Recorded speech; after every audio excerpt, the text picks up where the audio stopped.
The scream pierced through the afternoon with the quality of something genuinely unexpected, not the theatrical cry of someone seeking attention, but rather the involuntary sound of shock and horror. Eleanor's teacup trembled slightly in her hand, and Mrs. Thorne's expression shifted from pleasant social engagement to something more primal, fear, or perhaps merely the disruption of order. Several guests turned toward the house simultaneously, their movements synchronized by confusion and concern, but it was James Fairfax who moved first, abandoning his position near the refreshment table with purposeful strides. "Miss Marple," Eleanor noted with that peculiar awareness she reserved for observing Miss Marple, did not immediately rush toward the source of the sound. Instead, she carefully set down her needlework, removed her spectacles, and glanced toward Eleanor with an expression that seemed to suggest she was already beginning to consider the implications of what they had just heard. This momentary pause, this tiny hesitation before action, was perhaps the first indication that something far more serious than a broken teacup or a minor injury had occurred. The scream had originated from inside the house, specifically from the direction of Eleanor's study, a room situated on the ground floor near the main entrance. By the time Eleanor herself had hastened through the garden door and into the hallway, a small cluster of guests had already assembled outside the study, their faces betraying various stages of alarm and curiosity. Mrs. Powell, the baker, was standing with her hand over her mouth, her eyes wide and fixed on something beyond the doorway. "Doctor." Thornton had already moved forward, his physician's authority evident in his bearing, and Eleanor could see him kneeling beside something on the floor, though from her vantage point she could not yet determine what that something might be. James Fairfax stood in the doorway itself, his face drained of all color, looking rather as though he had suddenly aged by several years in the space of a few seconds. "Please," Dr. Thornton said, his voice cutting through the murmurs of concern. "Everyone should step back into the garden. There's nothing to be gained by crowding here." His tone was professional but unmistakably grave, and Eleanor felt her stomach tighten with the knowledge that something genuinely terrible had occurred. She moved forward despite the doctor's implicit suggestion, motivated by the simple fact that this was her home and that whatever had happened here was her immediate responsibility to understand and manage. What she saw when she crossed the threshold of her study would alter the course of the afternoon, and indeed the trajectory of her autumn entirely. On the floor beside her desk lay the body of Mrs. Catherine Thorne, the widow from the cottage at the edge of the village, the woman who had arrived less than an hour ago with her characteristic air of determination and improvement-minded purpose. She was lying on her side, her face partially obscured by a spill of dark hair, and there was a considerable quantity of blood that had pooled beneath her head, spreading across the Turkish carpet that Eleanor had inherited from her mother and which had once seemed quite beautiful in its intricate patterns. The poker from the fireplace lay several feet away, and even from a distance Eleanor could see that it bore dark stains that matched those which had spread across the carpet. The room smelled of something burned, or perhaps charred would be more accurate. That peculiar odor that emanates from a fireplace when something other than wood has been consumed by flames. Miss Marple appeared in the doorway behind Eleanor, moving with unhurried precision, and stood for a long moment observing the scene before her with an expression of profound concentration. Her gaze moved from the body to the fireplace to the poker, and then to various points around the room in a methodical sweep that seemed to catalogue and process each detail. She did not appear shocked, though Eleanor knew this reflected not indifference, but rather the understanding that shock could be indulged only after the facts had been properly observed. "Have you touched anything, Dr. Thornton?" Miss Marple asked quietly, her voice carrying a note of gentle authority that seemed to command immediate respect. "Only to verify that she was indeed beyond medical assistance," the doctor replied, straightening from his examination. "She has been dead for at least 10 to 15 minutes, I should think. The body temperature is already cooling, and there is no possibility of resuscitation." Eleanor felt herself sway slightly, and she reached out to steady herself against the door frame. Catherine Thorne had been alive and well, had arrived at the garden party, had circulated among the guests with her usual purposeful engagement. Eleanor had observed her in conversation with Patricia Ashford not more than 40 minutes prior, and they had appeared to be engaged in that particular sort of intense discussion that suggested either genuine connection or barely concealed animosity. Eleanor had not been close enough to determine which. And now, in the space of less than an hour, the woman had been murdered, beaten to death in Eleanor's own study, with a weapon taken from Eleanor's own fireplace, while 43 guests mingled innocently in the autumn garden, drinking tea and discussing the weather. It was James Fairfax who had discovered her, Eleanor learned in the moments that followed. He had come inside to ensure that additional hot water for tea was being prepared, as Eleanor's kettle was nearly empty, and he had noticed the study door standing slightly ajar, which was unusual as Eleanor always kept it closed during social events. When he had pushed it open to check that nothing was amiss, he had found Mrs. Thorne in her current state, and his reaction had been entirely natural and entirely involuntary. Miss Marple continued to observe the room with that peculiar intensity of hers, asking occasional quiet questions, noting small details that others might have overlooked, and Eleanor, standing in her own home with a dead woman on her Turkish carpet and 43 guests in her garden, understood with absolute clarity that her peaceful autumn had come to an abrupt and permanent end. The police arrived at Thornfield Manor within the hour, summoned by Dr. Thornton through the village telephone exchange, and their arrival seemed to transform Eleanor's home into something other than itself, a place of official investigation rather than private sanctuary. Inspector Graves was a man of approximately 60 years, with the weathered appearance of someone who had spent decades confronting the darker aspects of human nature, and he carried about him an air of weary competence that suggested he had encountered many variations of tragedy but few surprises. His sergeant, a younger man named Collins, with the earnest demeanor of someone still learning his trade, immediately began the tedious work of taking preliminary statements from the assembled guests, ushering them into the morning room in small groups and recording their movements during the critical period between 2:30 and 3:30 in the afternoon. The garden party had effectively become a crime scene, though the guests themselves seemed reluctant to fully acknowledge this reality, and there was a peculiar quality to their conversations, a mixture of shock, titillation, and that subtle satisfaction that sometimes accompanies proximity to genuine tragedy in an otherwise uneventful existence. Miss Marple had withdrawn to a quiet corner of the hallway, ostensibly to remain unobtrusive, though Eleanor noticed that she managed to position herself where she could observe both the study, where Inspector Graves was examining the body, and the morning room, where the interviews were being conducted.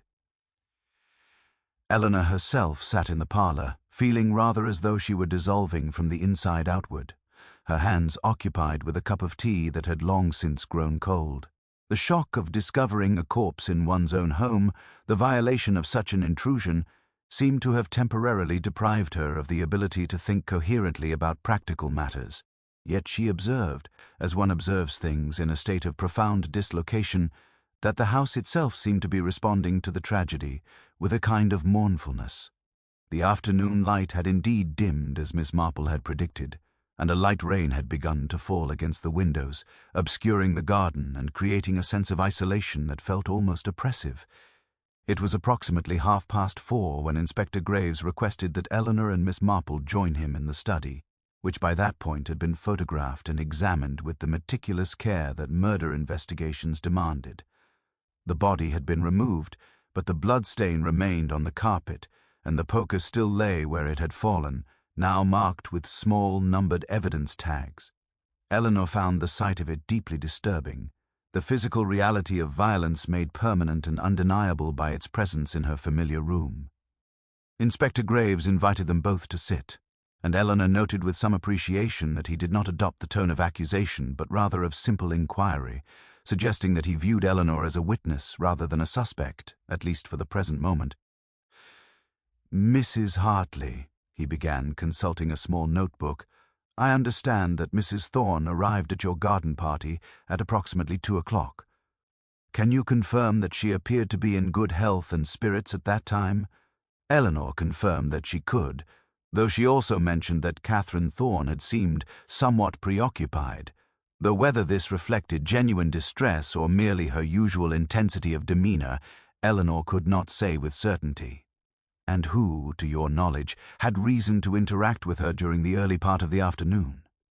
The inspector continued, his pen hovering over his notebook, waiting to capture the details that might eventually prove illuminating or misleading. She arrived unaccompanied, Eleanor said, though I believe she spent some time in conversation with Mrs. Patricia Ashford, and she also spoke with Dr. Thornton and his wife. Beyond that, I cannot say with precision whom she may have encountered. It was Miss Marple who added, in that gentle but authoritative voice of hers, that she had observed Mrs. Thorne in what appeared to be an intense conversation with James Fairfax near the refreshment table at approximately 2:45, and that the two had parted rather abruptly, with Mr. Fairfax retreating to his duties and Mrs. Thorne moving toward the interior of the house. This observation seemed to strike the inspector as noteworthy, and he made a careful notation, asking with apparent casualness what the nature of the conversation might have appeared to be. I am not one to speculate about matters I did not personally hear, Miss Marple replied with admirable caution, but I did observe that their body language suggested disagreement rather than friendly discourse. Mrs. Thorne appeared to be remonstrating about something, and Mr. Fairfax seemed to be attempting to avoid further engagement.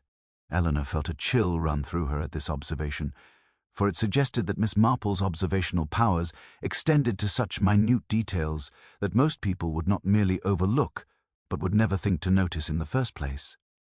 The inspector, however, seemed to accept this information with equanimity, making additional notes and then turning his attention to the room itself, asking Eleanor when she had last been in her study before the discovery of the body.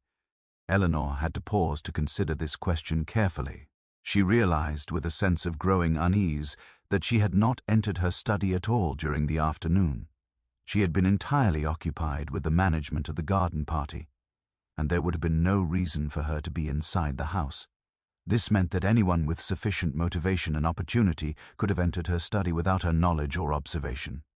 The implications of this were sobering and complicated, for it suggested that the killer had either acted with remarkable boldness or possessed prior knowledge that the room would be unoccupied during the critical period. Inspector Graves seemed to recognize the significance of this detail as well, and the interview concluded with Eleanor feeling that she had somehow, in the process of answering straightforward questions, become a participant in a much more complex and dangerous situation than she had initially understood. By the time evening had settled definitively over St. Beatrice, the rain had intensified into a steady downpour that seemed to isolate Thornfield Manor even further from the surrounding village. The guests had been dismissed in the late afternoon, though Inspector Graves had taken the precaution of recording their names and addresses, and making it clear that further questions would likely be necessary. The peculiar awkwardness of departure had been evident in the movements of the departing visitors. The simultaneous desire to escape the scene of tragedy and the morbid fascination that kept them lingering just slightly longer than politeness required.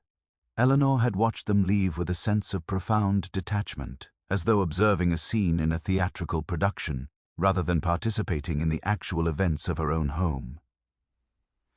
Mrs. Powell, the baker, had been among the last to go, her usual competence somewhat diminished by the shock of being in proximity to a violent crime, though Eleanor had noticed that she had accepted Eleanor's assurance that the refreshments for the party had been excellent with a mixture of gratification and lingering distress. Inspector Graves had established a makeshift headquarters in Eleanor's dining room, where he and Sergeant Collins had set about the systematic work of organizing their investigation. The study remained cordoned off with rope and small evidence markers, and Eleanor found herself adopting a new pattern of movement through her own home, consciously avoiding that room as though it had become contaminated by the violence that had occurred within it. Miss Marple had been offered one of the guest bedrooms for the night, and Eleanor suspected that this offer had been made as much by the inspector as by herself, for he seemed to recognize that Miss Marple possessed an unusual capacity for observation and might prove invaluable in the coming days. It was well past 7 o'clock when Eleanor and Miss Marple found themselves alone together in the parlor, Eleanor having sent the household staff to their quarters with instructions they were not to discuss the events of the day with anyone outside the house. It was James Fairfax who discovered the body, Eleanor said quietly, more as a statement of fact than as the beginning of a conversation. The fire in the parlor burned with a somewhat uncertain flame, and the room seemed to her to be filled with shadows rather than light, despite the electric lamps that Eleanor had switched on upon entering. I have known him for more than 2 decades. He came to us when Marcus was still a child, and he has been unfailingly loyal and trustworthy in all his duties. I cannot imagine him capable of such violence, and yet Miss Marple observed him in conversation with Mrs. Thorne, and from your description it appeared that the conversation was not entirely amicable.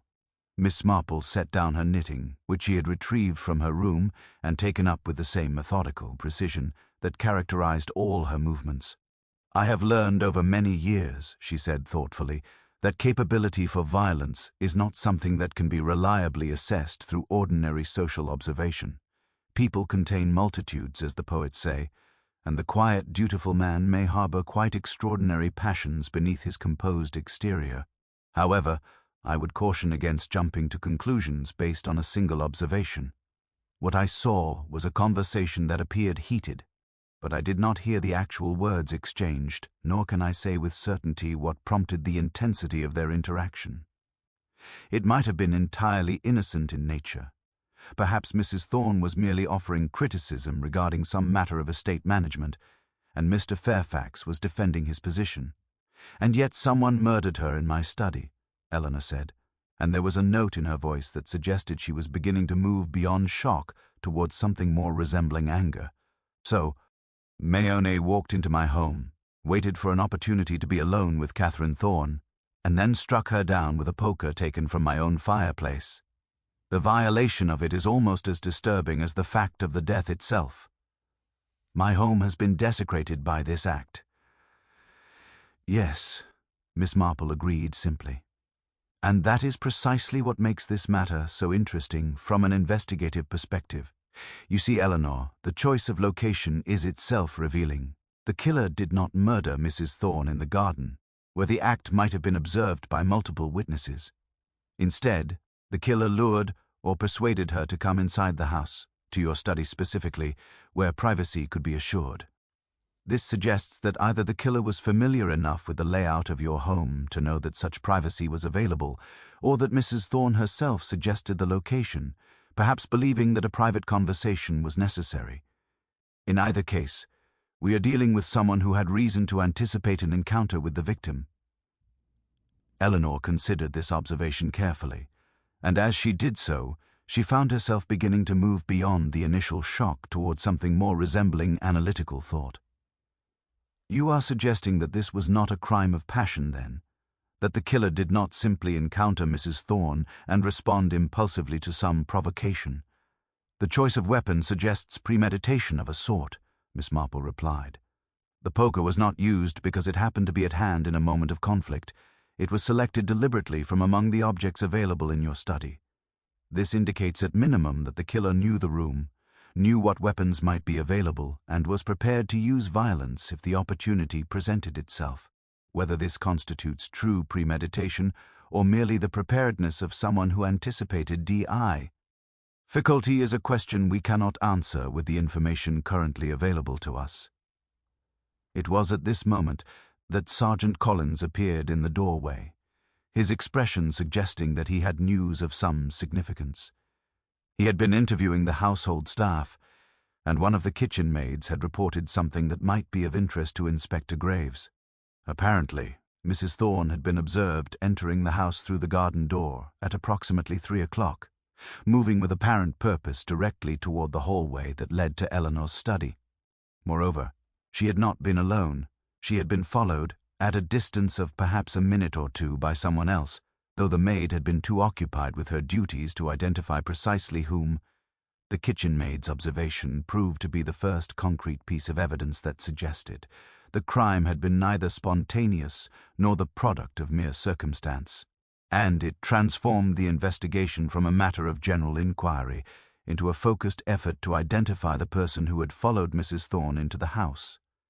Sergeant Collins had brought the maid, a girl named Rosemary who could not have been more than 19 years old, into the parlor to repeat her observation to Inspector Graves, who had been summoned from the dining room by news of this development. Rosemary was nervous in the way of young people confronted with authority, her hands twisting together and her eyes fixed on the floor rather than on the faces of those interrogating her, but she proved to be reliable in her recollection of the basic facts. She had been peeling vegetables at the scullery window, which overlooked the garden and the path that led to the garden door, and she had observed Mrs. Thorne entering the house at what she thought was approximately 3 o'clock, though she acknowledged that her sense of time was imprecise, based as it was on the state of completion of her kitchen tasks rather than on any precise temporal awareness. "And you are certain that someone followed her?" Inspector Graves asked, his tone careful and non-accusatory, designed to encourage rather than intimidate the girl into accuracy. Rosemary nodded, though she immediately added the qualification that she had only observed a figure in dark clothing disappearing through the door, and she had not been able to determine whether it was a man or a woman, nor could she provide any identifying characteristics beyond the general impression of someone moving with apparent purpose, rather than with the casual gait of someone simply entering the house for ordinary reasons. This last detail was crucial, for it suggested that whoever had followed Mrs. Thorne into the house had done so with deliberate intention, rather than by mere coincidence. The figure had not been dawdling or pausing to observe the gardens. It had moved directly toward the door with the single-minded determination of someone pursuing a specific objective. After Rosemary had been dismissed back to her duties, Inspector Graves turned his attention to the matter of determining the identities of the guests who had been inside the house during the relevant time period. A careful review of the statements already taken revealed that several people had entered the house at various points during the afternoon, some to use the conveniences, others to fetch items from their coats that had been left in the cloakroom, and at least one person, Mrs. Patricia Ashford, who had reported feeling faint and had gone inside to rest briefly on one of the parlor sofas. This last detail seemed to merit particular attention, for it suggested that Mrs. Ashford had been mobile and unaccounted for at the critical moment, though Eleanor was hesitant to draw any firm conclusions from T.'s observation alone. Miss Marple, however, seemed to regard the information with considerable interest, and Eleanor noticed that she had begun to mentally organize and categorize the facts in that peculiar way of hers, as though constructing an elaborate puzzle from pieces that had initially seemed disparate and unrelated. "The question that interests me most," Miss Marple said thoughtfully, "is why Mrs. Thorne felt compelled to enter the house at all. Presumably, she could have continued to enjoy the garden party, consuming tea and engaging in pleasant conversation as the other guests were doing. What prompted her to withdraw from the gathering and seek privacy in Eleanor's study? The answer to that question may well illuminate the entire matter." Inspector Graves seemed to recognize the validity of this observation, and he made a note to the effect that he would need to conduct more detailed interviews with those guests who had been in close proximity to Mrs. Thorne during the early afternoon, with particular attention to any comments she might have made about needing to speak with someone privately or about some matter that was causing her concern. It was Eleanor who suddenly recalled, with the force of a memory that had been lurking just beyond the surface of her consciousness, a conversation she had overheard between Mrs. Thorne and Patricia Ashford approximately 20 minutes before the murder. The two women had been standing near the rose garden, ostensibly admiring Eleanor's prize specimens, but their conversation had been conducted in low, intense tones that suggested they were discussing something of significance rather than merely exchanging pleasantries about horticulture. Eleanor had not deliberately eavesdropped, but she had been close enough to overhear fragments of dialogue, and one phrase in particular had impressed itself upon her memory. Patricia H. had said something to the effect that some things are better left undisturbed, to which Mrs. Thorne had responded with apparent anger, that the past has a way of surfacing regardless of one's wishes. The implications of this exchange seemed to ripple outward once Eleanor had articulated it, suggesting that there was some matter of history between the two women, some unresolved issue that had prompted Mrs. Thorne to feel compelled to pursue the conversation further, perhaps by entering the house to seek a more private location for discussion. Yet it was also possible that the conversation Eleanor had overheard had been between Mrs. Thorne and someone other than Patricia Ashford, for Eleanor's recollection was not entirely clear on this point, and the intensity of the afternoon's events had somewhat muddled her memory of precise details. Inspector Graves began immediately to construct a more detailed chronology of Mrs. Thorne's movements during the hour preceding her death, asking Eleanor specific questions about where she had been positioned at various times and whom she had observed near Mrs. Thorne at each juncture. The investigation was beginning to move beyond the realm of simple mystery into something more complex and layered, with competing theories and incomplete information suggesting that the truth of the matter might prove to be considerably more complicated than initial appearances had suggested. By the following morning, the rain had diminished to a persistent drizzle that seemed to dampen not only the physical landscape, but also the spirits of those who ventured outdoors, and Inspector Graves had established a more formal investigation headquarters in Eleanor's dining room, complete with files, witness statements, and a timeline of events that had begun to acquire the texture of something approaching coherence.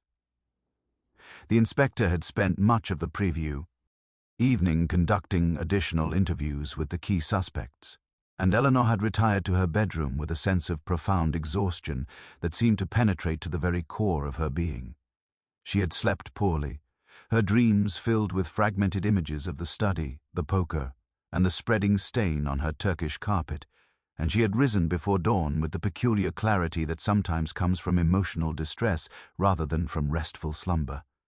It was in this state of heightened awareness that she encountered Miss Marple in the hallway, fully dressed, and apparently having been awake for some considerable time, for she carried a cup of tea and appeared to have already made several observations about the morning's developments. "Dr. Thornton has been here since before 7 o'clock, Miss Marple reported without preamble, ostensibly to offer his professional services should they be required, though I suspect that his visit may have been motivated by something other than purely altruistic concerns. He seemed quite anxious to speak with Inspector Graves in private, and when they emerged from the dining room approximately 15 minutes ago, the inspector appeared to have acquired some information of significance." This observation, delivered in Miss Marple's characteristic manner of combining observation with subtle inference, suggested that there was some matter relating to the case that had emerged during the previous evening's interviews, some detail or revelation that had prompted Dr. Thornton to return to the house with apparent urgency.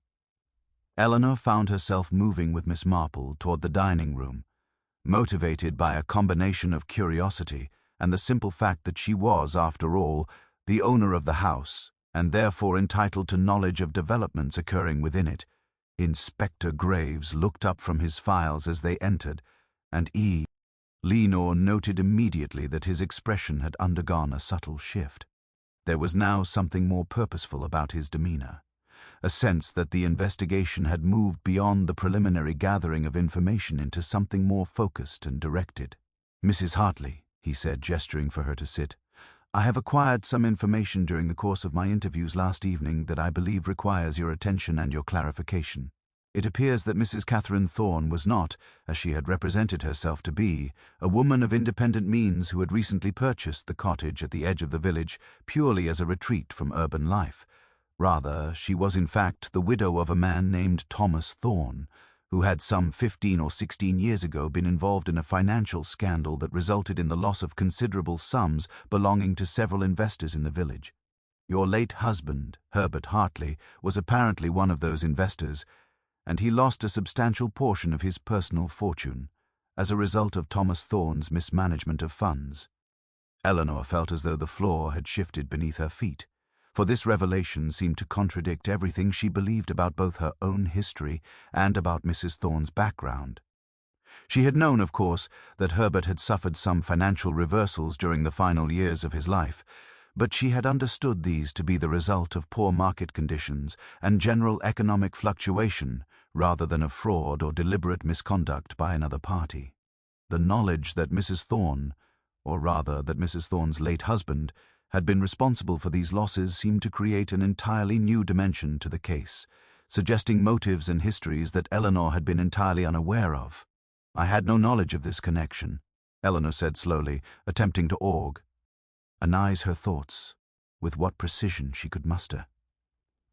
Mrs. Thorne and I became acquainted through village functions, and our friendship developed naturally from that initial encounter. If she was aware of her husband's connection to my late husband's losses, she gave no indication of this knowledge. It is possible, Miss Marple observed quietly, that Mrs. Thorne had deliberately positioned herself in the village for reasons connected to her husband's past misdeeds. Perhaps she felt some responsibility for the harm that had been caused, or perhaps she harbored some other motivation entirely. But more importantly, this revelation suggests that there may be other victims of Thomas Thorne's financial misconduct who remain in the village or who have occasion to visit it regularly.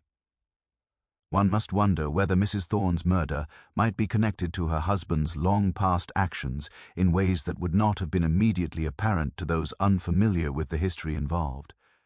This observation seemed to strike the inspector with considerable force, for he immediately began to consult the files before him, apparently searching for information about the identities of other investors who had been harmed by the Thorne scandal. It was Sergeant Collins who brought forth the crucial list, retrieved from the village records and from conversations with the solicitor who had handled the original matter some 15 years prior. The names were sobering in their familiarity: Herbert Hartley, whose losses had been substantial; James Fairfax, who as Eleanor's estate manager had apparently invested a portion of his personal savings in what he had believed to be a secure financial venture; and most significantly, Dr. Richard Thornton's father, a man named Edmund Thornton, who had lost his entire life savings in the scandal and had subsequently died in what was officially recorded as an accidental fall, but which, according to village gossip that had apparently reached the ears of the police, was widely suspected to have been a suicide motivated by financial despair. The implications of this discovery seemed to expand exponentially, for it suggested that there were multiple people in the village with potential motives for wishing harm upon Mrs. Thorne, and that the investigation could no longer be understood as a simple matter of passion or interpersonal conflict, but rather as something rooted in complex historical grievance and long-suppressed anger. The revelation of the historical connection between the Thorne scandal and multiple residents of St. Beatrice transformed the investigation into something considerably more complex than anyone had initially anticipated, and Inspector Graves immediately undertook the task of conducting more detailed interviews with those individuals who had been identified as victims of Thomas Thorne's financial misconduct.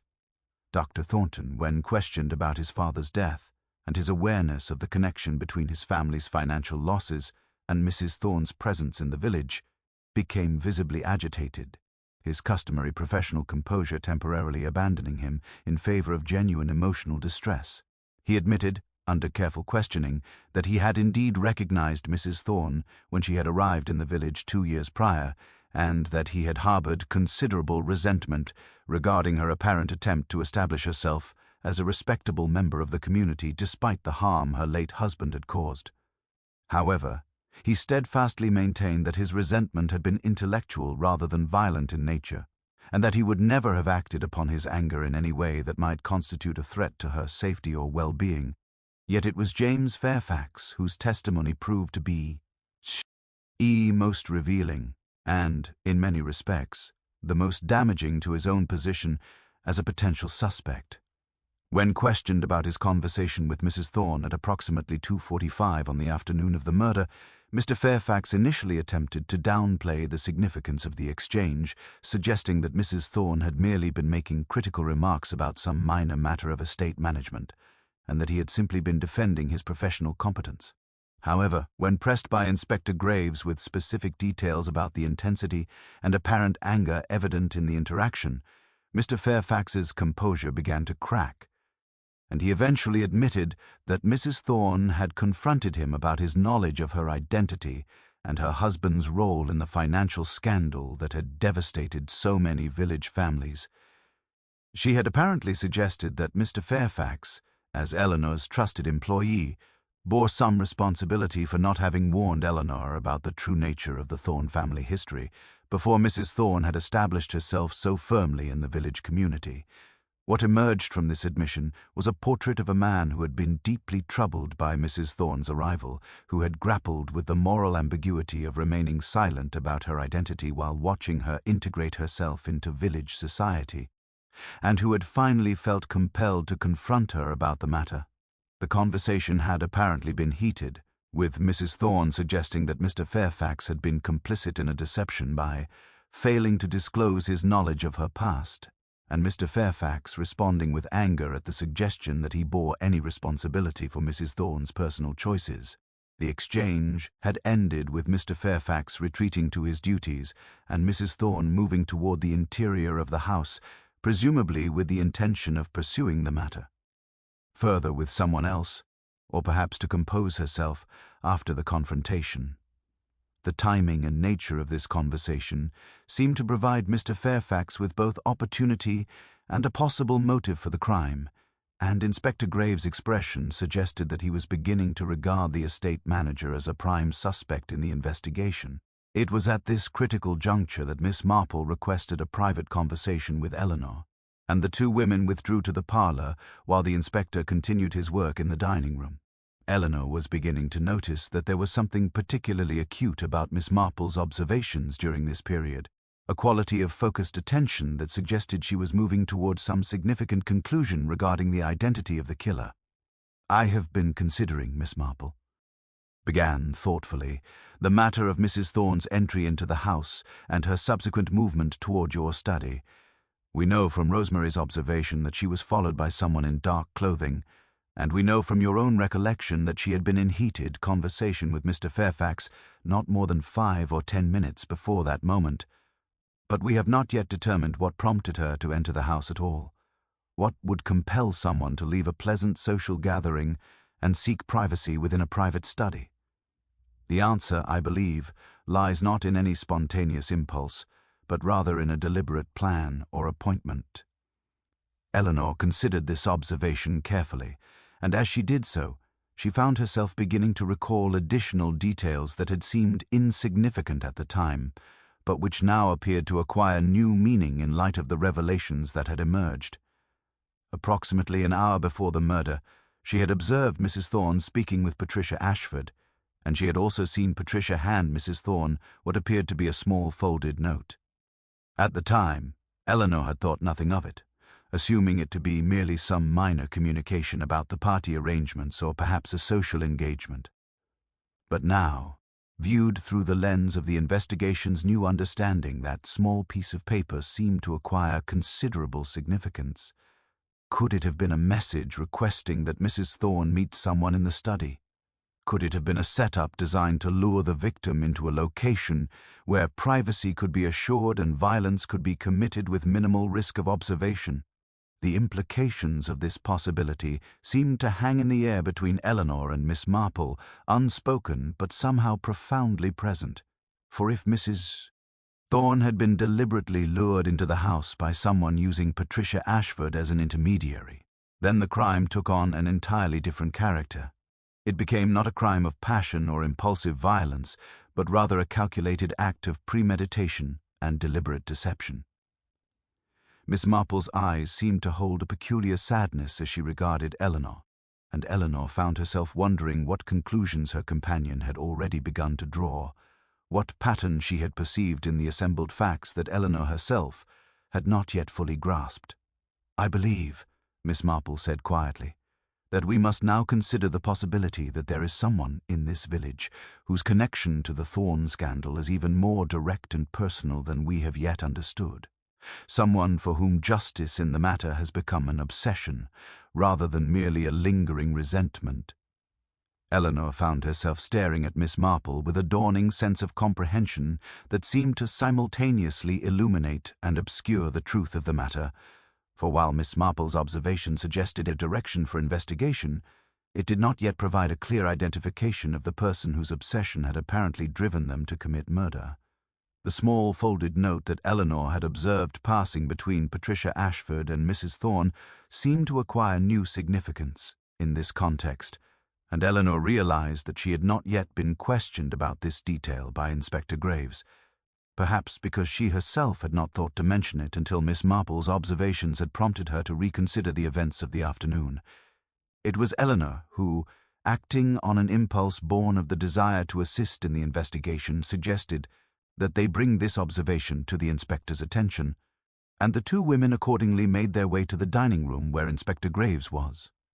Reviewing documents with the meticulous care that characterized his investigative method, the inspector's response to Eleanor's revelation about the note was immediate and focused, and he dispatched Sergeant Collins to interview Patricia Ashford at once regarding the communication that had passed between herself and Mrs. Thorne during the garden party. Eleanor found herself profoundly uneasy as she watched the sergeant depart on this mission. For while Patricia Ashford had seemed to Eleanor to be a woman whose life was marked by quiet unhappiness and emotional restraint rather than by violent impulses, the investigation had already demonstrated that outward appearances could be profoundly misleading. It was entirely possible that Patricia harbored depths of anger and resentment that were not visible to casual social observation, and that her apparent complicity in luring Mrs. Thorne into the house suggested a level of involvement in the murder that was more direct than merely being an intermediary. Yet, as Eleanor pondered these matters, Miss Marple seemed to be occupied with her own thoughts, her needlework remaining untouched in her lap, while her gaze moved thoughtfully around the dining room. There was something in her expression that suggested she had not yet fully disclosed her understanding of the case, that there remained pieces of the puzzle that she had assembled in her own mind, but which she had not yet chosen to articulate. Eleanor had learned, over the course of her acquaintance with Miss Marple, that the older woman operated according to a particular method of investigation. She observed, analyzed, and formed conclusions with remarkable precision, but she did not always share the full extent of her understanding until the moment was appropriate for revelation. This patience, while admirable in many respects, could also be somewhat frustrating to those who preferred more direct and immediate disclosure of relevant information. It was not until the late afternoon, after Sergeant Collins had returned with the results of his interview with Patricia Ashford, that matters began to move more rapidly toward a conclusion. Patricia had admitted, under careful questioning, that she had indeed written the note and had passed it to Mrs. Thorne at the garden party, but she had maintained with considerable insistence that the note had been designed merely to arrange a private conversation between Mrs. Thorne and another party, not to lure her into a dangerous situation. The note, according to Patricia's account, had been written at the request of Dr. Thornton's wife, Sarah, who had apparently felt that a private discussion with Mrs. Thorne regarding certain matters of personal concern was necessary, and that the garden party provided an opportunity for such a discussion that might not otherwise present itself. This revelation seemed to shift the focus of the investigation towards Sarah Thornton, a woman whom Eleanor had always regarded as quiet, retiring, and essentially harmless, the sort of person who seemed to fade into the background of social gatherings rather than to occupy any position of significance or notice. Yet Inspector Graves immediately recognized the potential importance of this new information, and he requested that Sarah Thornton be brought to the house for further questioning. When she arrived some 2 hours later, accompanied by her husband, Sarah appeared genuinely bewildered by the accusation that she had played any role in Mrs. Thorne's death, and she steadfastly maintained that she had merely wanted to speak with Mrs. Thorne about a matter of personal importance that had been troubling her for some considerable time. Under careful questioning by Inspector Graves, the truth of Sarah's involvement gradually emerged, revealing a narrative that was at once more complex and more tragic than anyone had initially suspected. It transpired that Sarah had been, some 17 years prior, engaged to be married to Edmund Thornton, Dr. Thornton's father, before the financial scandal had devastated his fortune and prompted his suicide.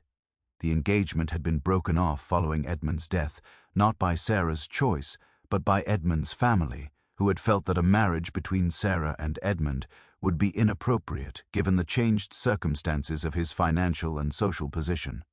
Sarah had subsequently met and married Dr. Richard Thornton, Edmund's son, in a union that Eleanor had always understood to be one of quiet compatibility rather than passionate attachment.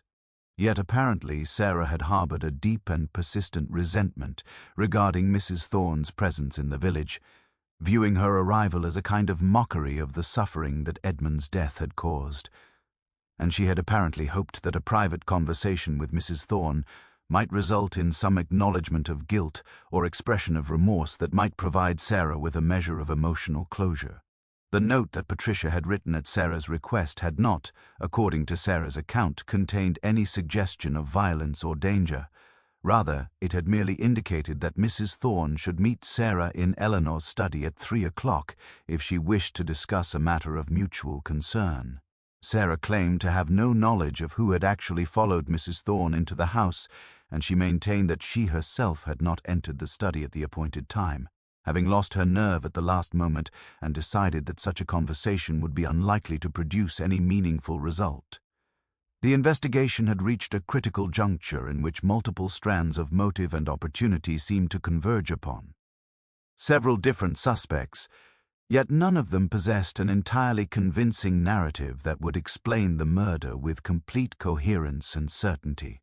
Inspector Graves found himself in the peculiar position of having accumulated considerable evidence of emotional turbulence and historical grievance without having acquired definitive proof of who had actually wielded the poker and struck down Mrs. Catherine Thorne in the study of Thornfield Manor.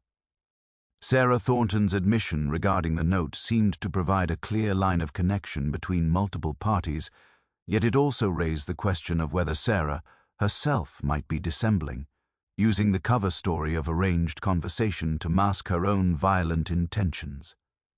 Dr. Thornton, for his part, seemed genuinely distressed by the revelation of his wife's continued emotional involvement with his late father's tragedy, though Eleanor noted that he had not expressed surprise at learning of Sarah's resentment, suggesting that he had perhaps been aware of these feelings all along and had chosen not to disclose them to the authorities.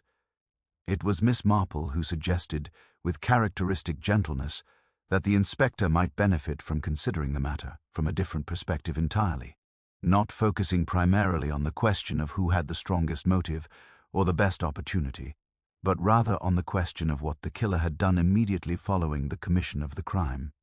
A murder, Miss Marple observed, leaves traces not only at the moment of its commission but in the behavior and movements of the killer in the hours and days that follow. Guilt, she suggested, manifests itself in patterns of behavior that may be subtle but which are nonetheless discernible to the observer who knows how to look for them. She proposed that the inspector conduct a careful review of the movements of the primary suspects during the period immediately following the discovery of the body, paying particular attention to any inconsistencies or anomalies in their accounts of their own actions and whereabouts. Acting on this suggestion, Inspector Graves undertook a systematic review of the testimony already collected, and it was in the course of this review that a curious detail emerged regarding Dr. Thornton's movements during the critical period. Dr. Thornton had claimed that he had been in the garden, conversing with various guests, until the moment when the scream had drawn him to investigate the body. However, several witnesses interviewed subsequent to his initial statement had reported seeing him emerge from the house at approximately 3:15, appearing somewhat agitated and moving with purposeful haste toward the garden. When confronted with this discrepancy, Dr. Thornton initially attempted to explain it away as a misunderstanding, suggesting that witnesses might have confused him with someone else, or that their recollection of timing might be imprecise. However, the accumulation of multiple corroborating accounts from different witnesses made such an explanation increasingly implausible, and under more intense questioning, Dr. Thornton's composure began to fracture. It transpired that Dr. Thornton had indeed been inside the house during the critical period, not because he had intended to commit murder, but because he had received a message from his wife indicating that she intended to confront Mrs. Thorne regarding his father's death and the role that the Thorne family's financial misconduct had played in Edmund's suicide. Deeply concerned about Sarah's emotional state, and fearful that she might say something impulsive or regrettable, Dr. Thornton had left the garden party and entered the house with the intention of intercepting his wife before she could meet with Mrs. Thorne.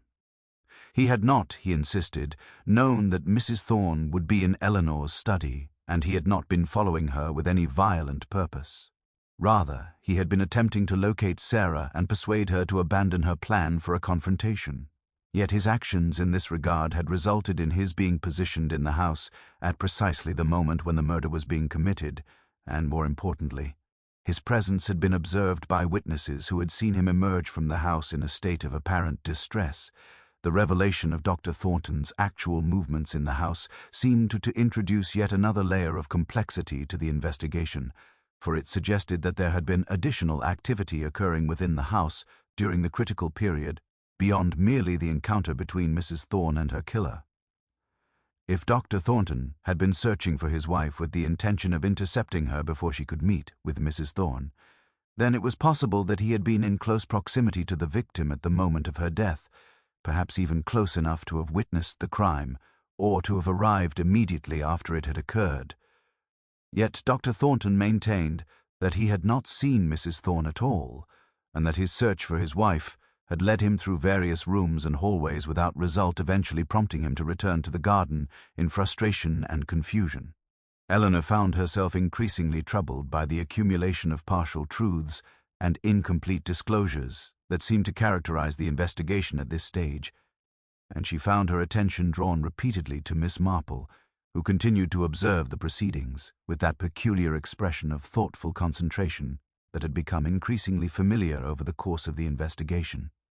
There was something in Miss Marple's demeanor that suggested she had moved beyond uncertainty and had arrived at some definitive understanding of the crime, though she seemed content to allow the investigation to proceed along its current path, observing but not intervening, waiting for the moment when revelation would be most effective. It was this quality of patient certainty that prompted Eleanor to request, in the evening of that eventful day, that Miss Marple share with her the conclusions that she had apparently already reached regarding the identity of Mrs. Thorne's killer.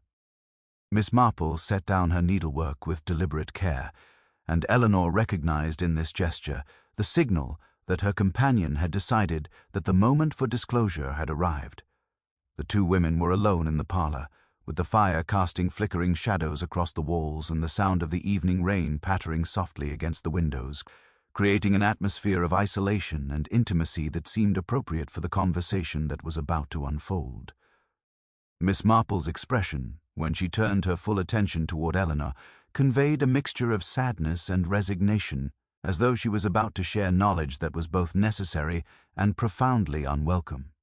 "I have been considering," Miss Marple began slowly, "the nature of human desperation and the ways in which it can transform an otherwise ordinary person into someone capable of extraordinary violence. We have been examining this matter through the lens of obvious motives, financial loss, family tragedy, unresolved resentment, and while all of these elements have their validity, I believe we have been overlooking the most significant factor in understanding who actually committed this crime." Eleanor felt her breath catch slightly, for there was something in Miss Marple's tone that suggested she was about to articulate a truth that would be both surprising and devastating in its implications. "The key to understanding this matter," Miss Marple continued, "lies not in the history of the Thorne financial scandal, though that history is indeed relevant to establishing motive, but rather in understanding the precise sequence of events on the afternoon of the murder, and more importantly, in recognizing what was not said by various witnesses during their interviews with Inspector Graves. You see, Eleanor, we have been told repeatedly about conversations that occurred, about movements that were obscene, arvide, and about emotional states that were displayed.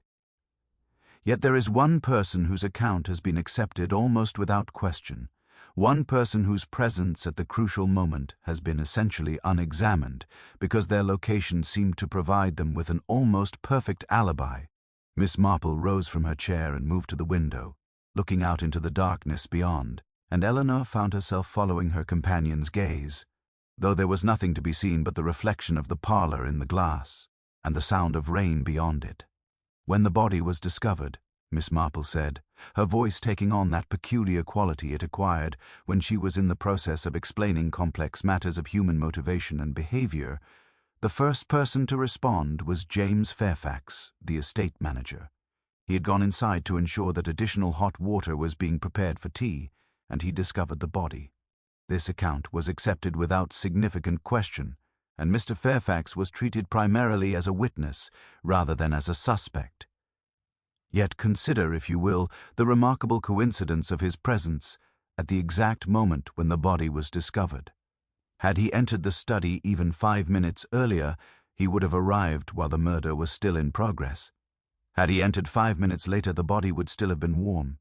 Instead, he arrived at precisely the moment when discovery became inevitable. Eleanor felt as though the room had begun to tilt slightly, for she was beginning to suspect where Miss Marple's reasoning was leading, though she hesitated to articulate the conclusion herself. "You are suggesting that James Fairfax himself is the killer?" Eleanor asked quietly, and Miss Marple turned from the window to regard her companion with an expression of profound compassion. "I am suggesting," Miss Marple replied gently, "that we must consider the possibility that Mr. Fairfax's account of his movements and his reasons for being in the house at that particular moment may not be entirely accurate. Consider the evidence. We know that Mrs. Thorne was followed into the house by someone in dark clothing. Mr. Fairfax habitually wore dark suits as part of his professional attire. We know that Mrs. Thorne had confronted him regarding his knowledge of her husband's identity and the scandal that had devastated so many village families. And we know that Mr. Fairfax had personal investment losses connected to Thomas Thorne's financial misconduct. Eleanor attempted to protest, to articulate objections to this theory, yet even as she did so, she recognized that the evidence, when examined with the clarity that Miss Marple brought to such matters, seemed to point inexorably toward the estate manager. "But why would he confess to discovering the body?" Eleanor asked, grasping for some logical inconsistency that might invalidate Miss Marple's conclusion. If he had committed the murder, surely it would have been better to simply leave the house and allow someone else to make the discovery. Miss Marple nodded slowly, acknowledging the validity of this objection.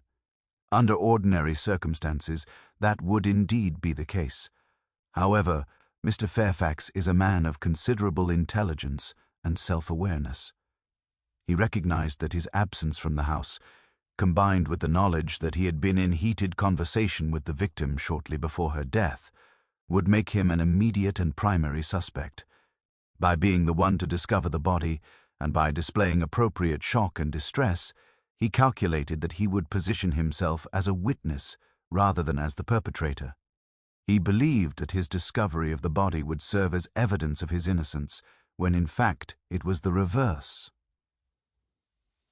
Eleanor found herself rising from her chair and moving restlessly about the room, her mind struggling to accommodate this new understanding of events that she had believed she had already comprehended. "But you have no proof of this," she said, though it was not truly a question but rather an acknowledgement that Miss Marple's reasoning, while compelling, was based on inference and psychological analysis rather than on objective physical evidence. "No," Miss Marple agreed, "but I believe that Inspector Graves, when presented with this analysis, and when he examines the physical evidence with this understanding in mind, will discover that there are in fact several details that support this conclusion. The poker, for instance, bears Mr. Fairfax's fingerprints, does it not? And more importantly, there are fibers of dark wool on Mrs. Thorne's person that match the material of Mr. Fairfax's suit. These details were noted during the initial investigation, but were not regarded as significant because Mr. Fairfax had legitimate reason to be in the study and to have contact with Mrs. Thorne." Eleanor sat in a state of profound stillness as the implications of Miss Marple's analysis settled upon her consciousness, bringing with it a sense of betrayal that was almost physical in its intensity. James Fairfax had served her household faithfully for more than 2 decades, had been present through the illness and death of her husband, had earned her complete trust through years of reliable and conscientious service. The notion that this man, whom she had regarded as a paragon of loyalty and discretion, had harbored within himself the capacity for such violence and such calculated deception seemed almost incomprehensible. Yet Eleanor recognized, with a clarity born of her own experiences and observations, that human nature was far more complex and contradictory than surface appearances could suggest. A man would be simultaneously devoted to his duties and consumed by resentment, could harbor for years a anger that festered beneath a veneer of professional competence, waiting for the moment when it might finally erupt into action. "I will need to bring this matter to Inspector Graves's attention," Eleanor said quietly, and Miss Marple nodded in acknowledgement of the necessity and the pain that such disclosure would entail. It was Eleanor herself who, on the following morning, requested that Inspector Graves meet with her and Miss Marple in the parlor, and who carefully articulated the analysis that her companion had developed regarding the true identity of Mrs. Thorne's killer. The inspector listened with the careful attention that characterized his investigative method, occasionally making notes but primarily observing Eleanor and Miss Marple with an expression that suggested he was evaluating the validity of the theory being presented to him. When Eleanor and Miss Marple had completed their explanation, Inspector Graves sat in silence for a considerable time, apparently reviewing in his mind the evidence that had been gathered and considering how it might be reinterpreted in light of this new understanding. "The fingerprints on the poker are indeed Mr. Fairfax's," the inspector finally said, consulting his notes, though we had initially discounted their significance given his legitimate access to the household and the study. "However, upon more careful examination of the wound itself and of the patterns of blood spatter in the room, I believe you may be correct in your assessment. The angle and force of the blows suggest someone of Mr. Fairfax's height and build, rather than someone of the stature of Dr. Thornton or any of the other individuals we have been considering as primary suspects." The inspector rose from his chair with renewed purpose, and it was not long before Sergeant Collins was dispatched to bring James Fairfax to the house for further questioning. When the estate manager arrived, his composure seemed noticeably diminished from that which had characterized him during his previous interviews. There was something in his bearing that suggested he had begun to suspect that his carefully constructed deception was unraveling, and that the weight of his secret had begun to exceed his capacity to continue bearing it alone. Inspector Graves conducted the interview with a methodical precision that left little room for evasion or denial, and it was not long before James Fairfax's resistance crumbled entirely in the face of the accumulated evidence and the psychological insight that Miss Marple had provided. The confession that emerged was both tragic and illuminating, revealing a man whose outward equanimity had masked a profound inner torment that had accumulated over the course of 15 years. Mr. Fairfax had invested nearly all of his personal savings in Thomas Thorne's financial scheme, having been persuaded by Thorne's assurances that the venture was entirely secure and would provide substantial returns.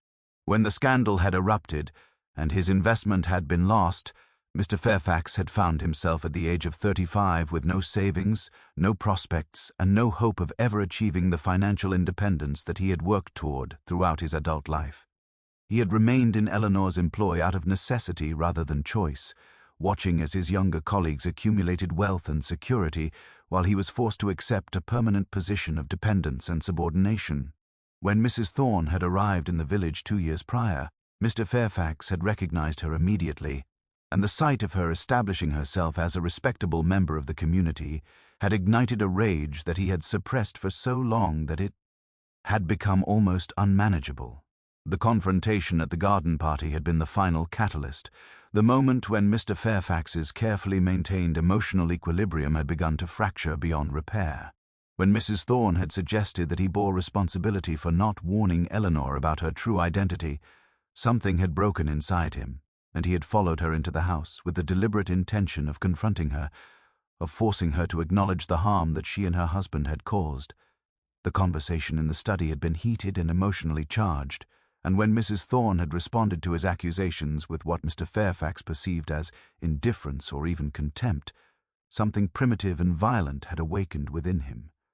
He had seized the poker from the fireplace and had struck her down in a moment of pure fury, and only after the act had been completed had he begun to comprehend the magnitude of what he had done. His subsequent discovery of the body had indeed been calculated, designed to position himself as a helpful witness rather than as a suspect, and for a time his deception had succeeded. Yet the weight of his guilt had begun to tell upon him, and when confronted with Miss Marple's psychological analysis and with the physical evidence that Inspector Graves had re-examined in light of this new understanding, Mr. Fairfax had lacked the emotional resources to continue his denial. He confessed fully, accepting responsibility for the crime and expressing a profound regret that seemed genuine, though Eleanor found herself uncertain whether such regret could truly redeem the violence that he had committed or provide any meaningful comfort to those who had been affected by his actions. In the aftermath of the confession and the arrest that followed, Thornfield Manor gradually returned to something approximating its former tranquility, though, Eleanor recognized that the house itself had been permanently altered by the violence that had occurred within it. Miss Marple remained with Eleanor for an additional week, providing a quiet presence that seemed to ease the emotional burden of the tragedy. As her companion prepared to depart, Eleanor found herself regarding Miss Marple with a profound gratitude that extended beyond the mere matter of solving the crime. It was Miss Marple's understanding of human nature, her recognition that evil and goodness could coexist within the same person, that had allowed her to perceive the truth beneath surface appearances and to identify the killer with a precision that had eluded the official investigation. Eleanor reflected, as the autumn rains continued to fall upon her gardens, that the greatest mysteries were not those of external events, but those of the human heart, and that understanding required not forensic evidence, but rather a deep and sympathetic comprehension of the endless varieties of human suffering and desire.